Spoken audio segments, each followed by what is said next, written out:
Sulit na diri sa Fort Canning Park. Balik. Taas naman ang adlaw. Few days kasi mag-ulan-ulan.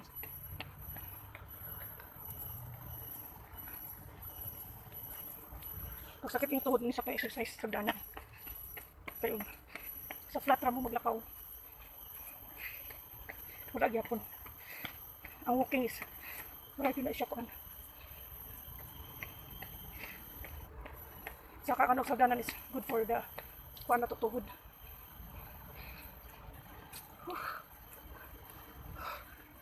Lakad lang ako kabalik ko. Nakakaw ka na balik ko gihapon ako.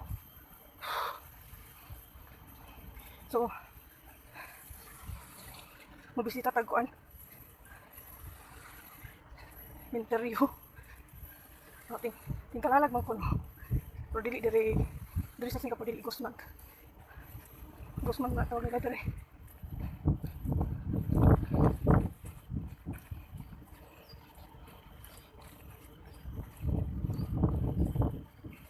Diyan siya padulong ni sa kuan.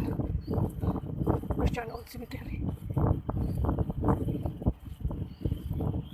Atong nagtaon ako. Kumusta na sila?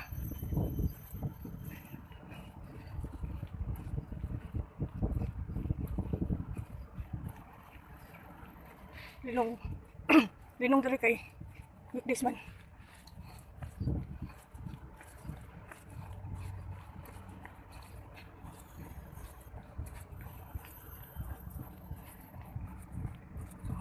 Makita niyo ng walls. Wala siya yung mga names. So, some of mga matay gabi during war sa Singapore. Kanang wall. Nandun lang mga names.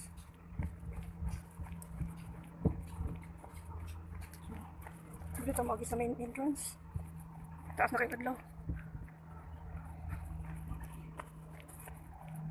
Hindi lang yung entrance here. Okay. Ayan.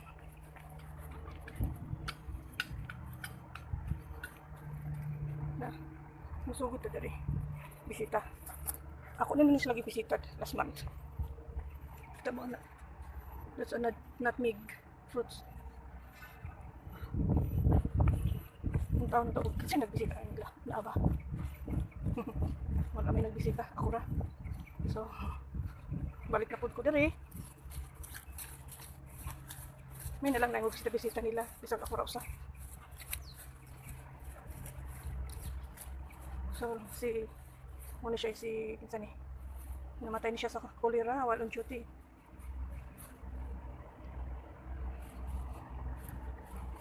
So, muna siya ang Old Cemetery.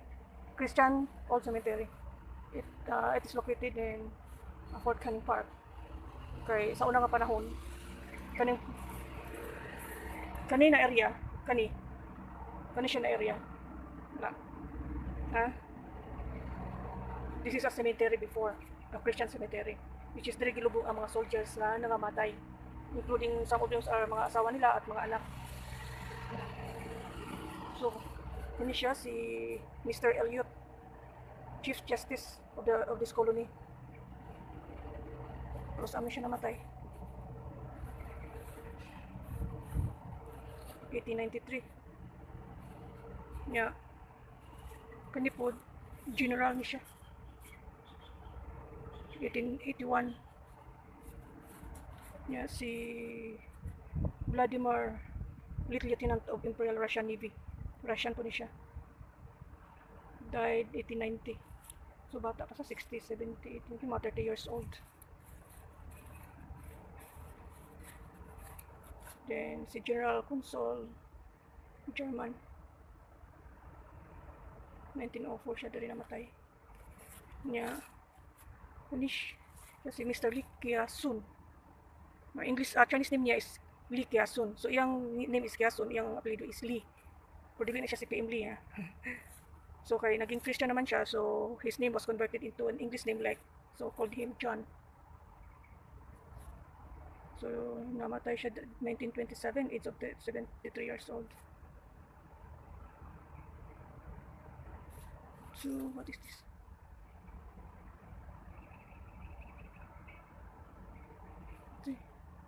Nya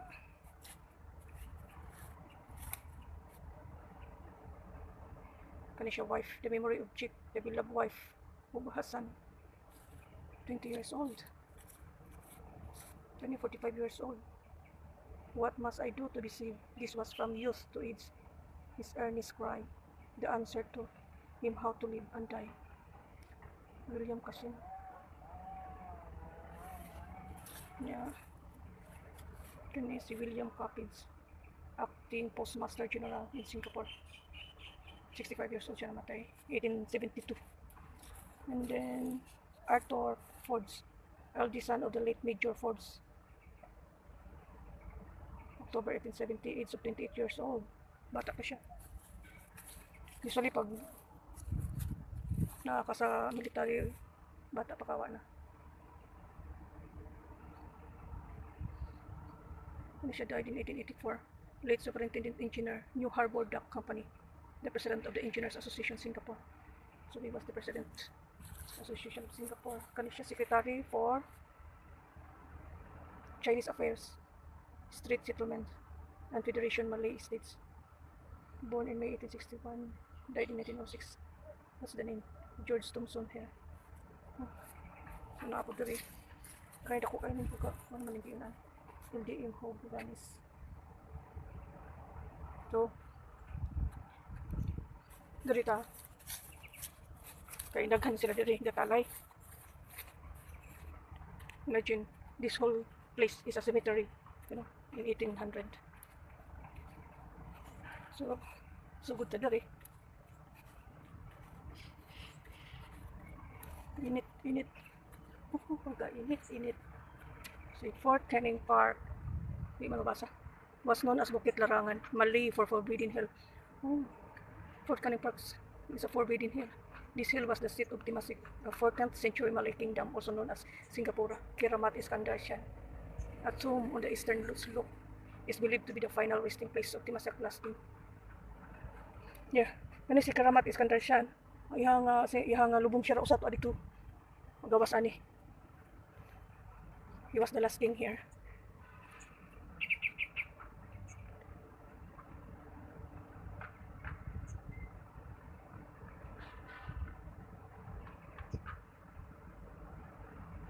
Stoneware, Indian glass bangles, and ceramics from around the region.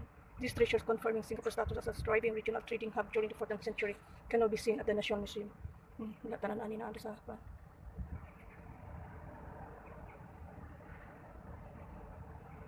A lithograph depicting a view of Government Hill, now Fort Canning Park, the Christian Burial Ground, and the Armenian Church, 1840.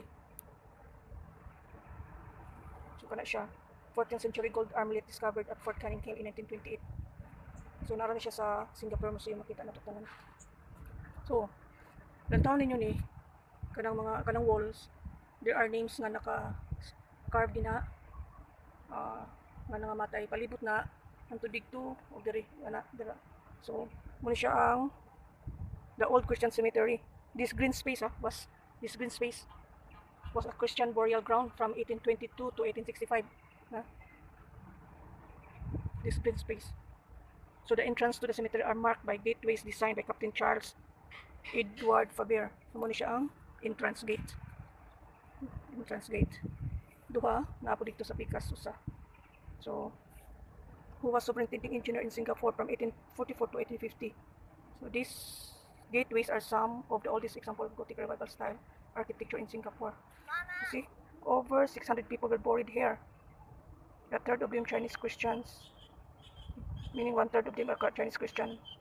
The cemetery filled with up and was closed for further burials since 1865. Closed na siya 1865. So over time, the gravestones became dilapidated and were removed in the 1970s.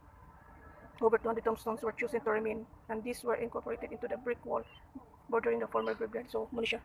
So 200 tombstones were chosen to remain. So there is a so let's visit them. Dari naman ang tapo as my previous pictures. So just go back and just come back and see them again. So medyo landong dari, pwede ka magkakoy. So muna sila ha. This is a cemetery before. Ilang gikuha tanan ang mga lubong, ang mga 600 ka pinso, ang 400 I don't know kung asa nila gibutang, but or mga ngalan, but ang 200 ra ilang pili gibutang kay palibot mo ni 200 ka mga names, but I don't know kung asa lubong ang ilang mga remains. Maybe gisunog na. So abot ni dito na kanang walls names gyapon na. And this is a Fort Canning Center. So kana siyang puti na nagtindog. Si Mr. Napier ang nagtukod ani as a memory sa iya or sa iyang anak.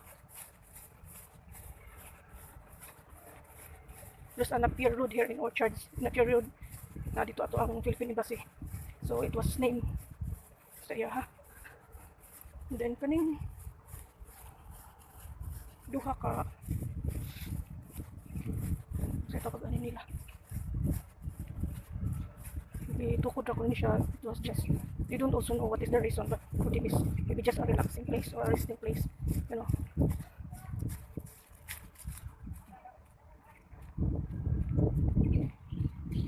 Ano siya sa siguro musuris lagi sa cemetery, maybe some relax kay mas relaxing mag naka cemetery than the city. Okay. Kanya kahoy ko lang na pagkain eh.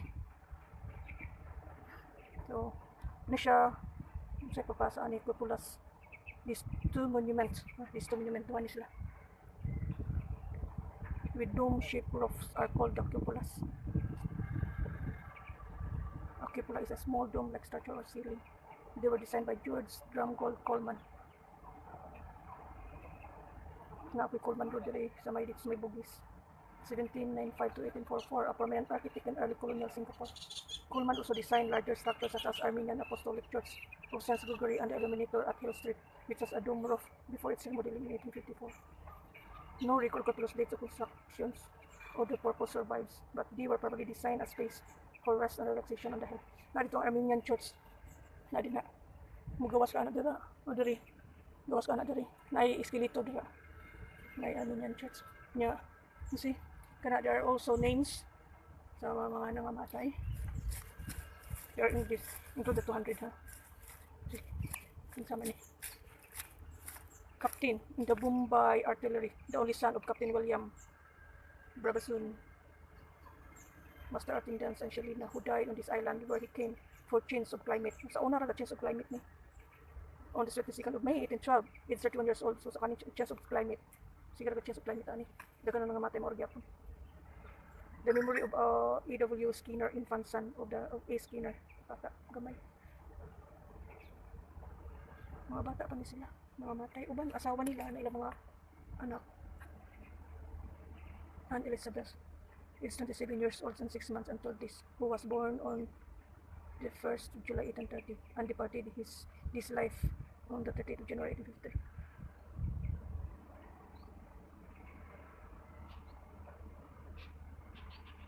The memory of General Binkulin Sumatra, who died on the 26th May 1852, aged 49 years old and 5 months. Oh, siguro kaning Binkulin Road dira sa gawas ana muna kanang akong gawasan dira, gawas ka dira Binkulin Road. So, tanan usually ang road diri sa Singapore was named by those foreigners na ni serve in Singapore and naapoy area sa mga Chinese. Ilang mga lulu.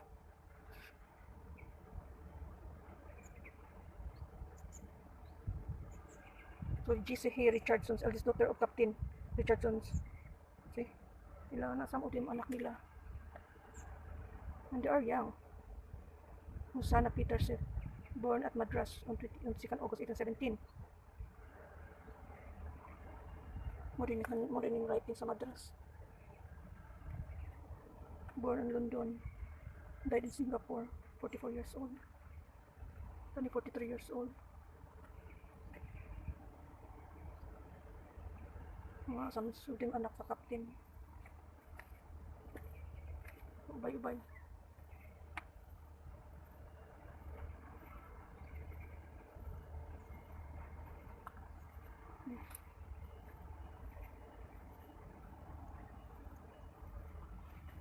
Gani sila.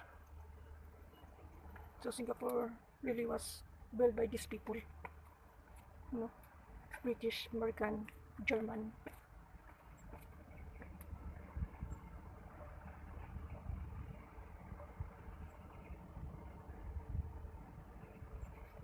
This one is Limdert Bands, merchant of Singapore, who departed this life the 30th day of December 1859, aged 27 years old. Bata pa, this tomb is erected by his affectionate widow Mary Ann, whom he has left with 2 children, to deplore his loss. The deceased dying words, I am not ashamed to own my Lord, or to defend his cause, maintain the glory of his cross, and honor all his laws. My race is run, my warfare is over. The solemn hour is high, when offered up to God, my soul shall wing its flight on high. Very nice words.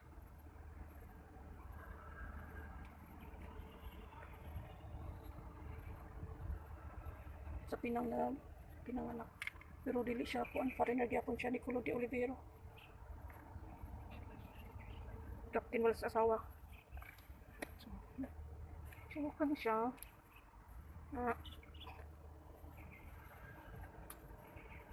Of this settlement of during his long life of active usefulness acquired the high respect of all who knew him, and died deeply regretted. Mr. Stephen Holpike. So kani siya siya kuan nga Napier Monument. This white Gothic statue is a memorial dedicated to James Brooke Napier, the infant son of Singapore first law agent William Napier. So James died at sea on board the HMS Minder at the age of 5 months and 24 days. This is the largest structure in the cemetery, reflecting William Napier's status in early colonial Singapore. Napier started out as a merchant and was elected as a law agent in 1833. Through the influence of his friend James Brooke, whom his son was named after, Napier also rose to become the lieutenant governor of the British outpost of Labuan off the north coast of Borneo. Hindi siya pinaka-dako nga structure dere. You see, yung tawag. So kani, tibuok. This is a cemetery. It was 600 na buried na ilang gilubong dere. But ilang gibutan dere is 200 names lang around these walls, brick walls. This is really a peaceful place. You know, mag-jogging ka dali, exercise. Ang uban dali po mag-picture taking, photo shoots sa ilang wedding. I don't know, aware ba sila kasi cemetery ni kay ano man dali sila magpusing-pusing. If you think of it, it's a wedding day. Kung sa Pilipino pa na dili maayo. So karon murag wala kita na ay nag-photoshoot. Maybe kay this past few days per man kaulan. Parang ra gyud ni init. Today is Friday. Karon na po ko nakabalik og lakaw. I wanted to go some place na medyo layo. But it seems na sa Pilipinas is a Holy Week mo ni. Apel-apel po ko dere. Bisita ani nila. To respect them, these people who fought and died for the Singapore. Even though I'm a Filipino, pero I feel like I still belong here in Singapore. For how many years that I've been working here. Singapore really is a nice place to live. Sige na pa diri. Libot yun siya. Kung kabalura ka mag-uyon-uyon sa mga tao, and you just follow the rules and regulations of the country, then it's not hard to stay. And for me, gusto ko istrikto. Kailangan ko istrikto nga lugar. So that when siya 37 years old.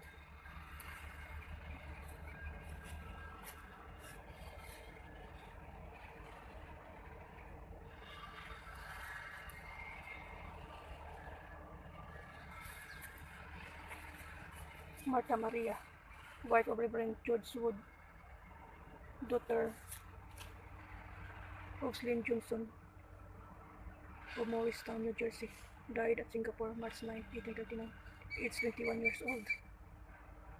Bata kayo. Martha Maria, wife of a reverend. Muna siya like when you are pag naa ka sa military, army, at navy. These people are brave, the hero in Singapore. That's why believe na po ko aning Singapore kay they really honor sa ilang mga kanin sila ng mga tao. So mo ni siya, cemetery ni siya sa una. Ha? Gawas ana na adira ang Spice Garden. Kani po diri Spice Garden. So that is a train station over there. Naa na siya escalator. Then gawas ka dito sa museum, sa SMU. Na din na ang so napagiga construction dira kadung mana. Kanila construct underground na po na siya. Pathway underground. Lusot diri to the other side of the road. Para convenient sa mga tao. So muna siya. Yeah. It's a beautiful place. Actually, very peaceful. I rather stay here, mag-standby, than sa city, which is crowded and uplangas. So, maybe I will end the video here now. Kaya nagawas na ko dito. Kung man mag-bisita nila, adios, mi amigo. Just so young, wala na. So this is the other gate. There's the other gate there. And so dito ko ni sulod. And